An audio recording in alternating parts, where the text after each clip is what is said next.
How's it going, Jessica? Good. Yeah, I'm actually down here on a little bit of a break in Florida visiting my father. And it's a much deserved break from the tour, but, sometimes being on tour seems like more of a vacation. So how was the first leg of the tour? The first leg of this tour has gone extremely well, especially being that no one knew what to expect from the Marilyn Manson, Alice Cooper teaming. No one knew what that combination was going to result in. They thought there would be maybe very volatile, maybe there'd be a lot of aggression, and it ended up being actually very, very peaceful, but rocking every night. And the bands all got along. Uh, Marilyn had nothing but respect for Alice, and Alice has nothing but respect for Marilyn. And the shows and the crowds and everybody was better and more into it than I think anybody expected. Awesome. So what's it like working for Alice? I always say that Alice Cooper, if you can find a guy that is that funny, uh, performs that way every single night, gives it his all, and has long black hair and pays you a pretty good paycheck, take that guy as your boss. and and he's like I always say, he's one of the coolest bosses I've ever had, and the coolest boss I've ever had. And sometimes I forget that he's my boss because he's the singer.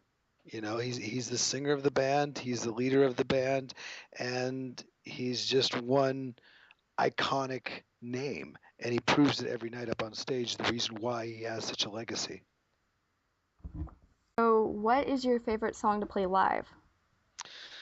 Um, One of my songs, or just the cover song, or does it? Because if you're talking about one of my songs, I do have some favorites because I really think that there's one of the songs that's a single. If you go on the internet and check out Roxy 77 this year, it's one of those songs where I feel it's inspirational, but it's not too corny. Makes you Yeah. makes you tap your head, makes you want to drive fast, but also makes you think a little bit. I really like playing that song because it comes across well when we play it live. But then, when I play with a guy like Alice Cooper, he has such amazing songs and such uh, iconic songs. When you break into that opening riff of "School's Out," there's never anybody that's sitting down when that song comes on, and so if you ask me, what gets the biggest reaction, it's like, well, of course, when you play that opening riff to "School's Out," you play that opening riff to "Poison." It's hard to beat that. But there's certain songs that, for certain reasons, that I love playing live, and like I said, it's kind of like having your favorite song or your favorite album. They all tend to become very special. I wouldn't say children, but I don't know, household pets, if you will, that you've had over the years, and like you go, oh yeah, I remember that dog. I love that dog, and so you play that song. Okay, so we saw you in Cincinnati and we noticed that there are generations of people that come out to see the shows. How does that make you feel? Very proud that there's generations of fans coming out, and makes me believe, honestly, that rock and roll isn't going to die like everyone's been proclaiming it's dead or it's going to die or it's over. It's like, no, it's being handed down. It will change, and eventually there will come a new band full of anger and full of energy and full of, like, just passion, the way, like, when the first Guns N' Roses album came out, for instance. There will be another band that comes out like that again, and it'll be cyclical, and it'll be like those fans, the young fans that are watching us today, they'll be telling their kids about it years from now. So it really does make me feel like passing the torch of rock and roll is possible, because I've seen it, and I guess you've seen it, that there's like three generations of fans. Some fans only know Alice Cooper from the 70s, others only know him from the Wayne's World era in the 80s and Poison, and then other people only know him from my time with the band, which was the Brutal Planet and the Eyes of Alice Cooper era, because they were too young to know from before. They had heard it, their parents had played them those songs, but they discovered Alice, on the later records. So I really enjoy that seeing these wide spectrum of fans. What are your best and worst on-stage experiences? I mean, when you say worst onstage experiences, now you kind of sit back and you laugh about it, falling down in front of a complete, complete sold out crowd in Australia. I just come off of knee surgery and I thought I'd do one of my crazy little spins that I tend to like to do. And, the knee actually wasn't ready for a rock show just yet. So I fell on my ass in front of about 12,000 people, and that's kind of funny. On that same tour, the power completely went out during one of the songs, and we were just like sitting there, not knowing, not knowing what to do, but we just kind of almost sat there on stage and said, okay, well, there's no power, and that doesn't help when you're playing electric guitar. Yeah. So we might as well just wait it out. And that's exactly what we did. And eventually the power came on and we continued the rock show. But now you look back on it and you just kind of laugh at those experiences. The best ones, it could go as recently as just a few weeks ago when the Alice Cooper Band played a show called Wacken. It's the Wacken Festival in Germany. And it was the most amount of people I'd ever played with or played in front of in my life. 80,000 people. And I was blown away. And those experiences on stage, when you look out and you just see an ocean of people, and the ocean doesn't end. It just keeps going and going and going all the way back. You can't even see the end of the audience. You know that that's very special, and very few people get that opportunity to play in front of that many people at any given time. So you better embrace it. So those really special experiences do happen, but to be honest with you, there's just to be up on that stage doing what you love to do and getting paid to do it, it's special every night. We saw you in Cincinnati and we're going to try to make it to the Huntington show in October. Are you guys planning on changing anything on the second leg of the tour? You never know. Alice always comes in on the second leg, with some tricks up his sleeve.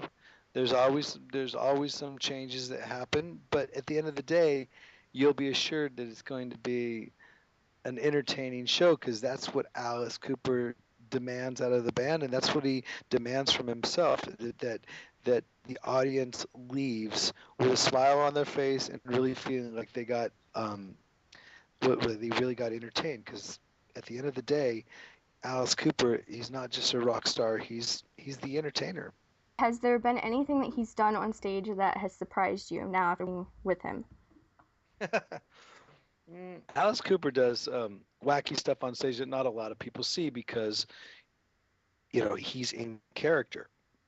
When he's Alice Cooper off stage, when he's Alice Cooper, the Alice Cooper that I play golf with, the Alice Cooper that I go to the movies with, the ones that we have dinner with, he's very talkative and very, you know, very very on top of things. Funny guy, is very hip on pop culture and intelligent and quick witted. When he gets on stage, he's a monster. He becomes Alice Cooper. The vampire, Count Dracula, Prince of Darkness, whatever you want to call him, he becomes that character. So I notice it every once in a while. If he'll break character, and there'll be some buffoonery out in the audience, maybe some sort of woman that's maybe a little too old to actually take her top off, and she actually does. And he'll just slide me this look like, really? Did she just do that? And he breaks character for just a split second and then, almost cracks a smile and then goes back to singing the song. And, we share like a quick moment of laughter, but it's like, you would never guess, you would never notice it from the audience perspective. So those type of things, when the character breaks just ever so slightly, but he's such a professional, he goes right back into being Alice and nobody knows. So speaking of the audiences, on the first leg of the tour, which one had the best crowd? Which I wouldn't say that there was any particular city that was like, because it's really hard when you get into that because there are different excitement levels for different types of countries. In some ways, the things that surprising that or that surprised me most are when you're kind of having low expectations because, for instance, our Los Angeles crowd.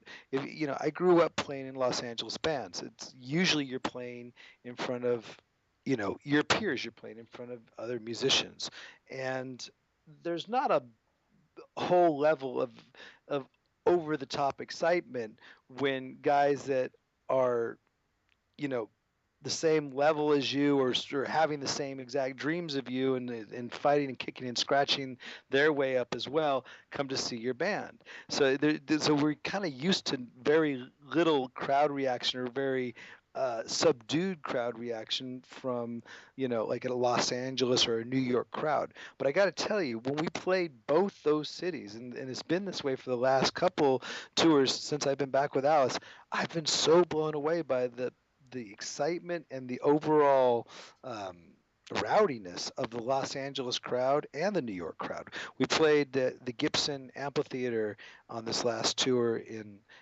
LA. And it was one of the last shows that there was going to be held at the Gibson Amphitheater because they're going to, I guess, tear it down and make a Peter Pan ride, or I don't know. It was the other one, the guy with the glasses and Harry Potter. Harry Potter. It's going to be a Harry Potter parking lot. I don't know what it is. But we were so happy to play one of the last rock shows there because the venue, the Gibson Amphitheater, which was called the Universal Amphitheater for many years, it's an iconic venue. And we were excited to play there and close it out. But the audience was just as excited, and they really let it show, and they really let themselves go. And I was just totally blown away.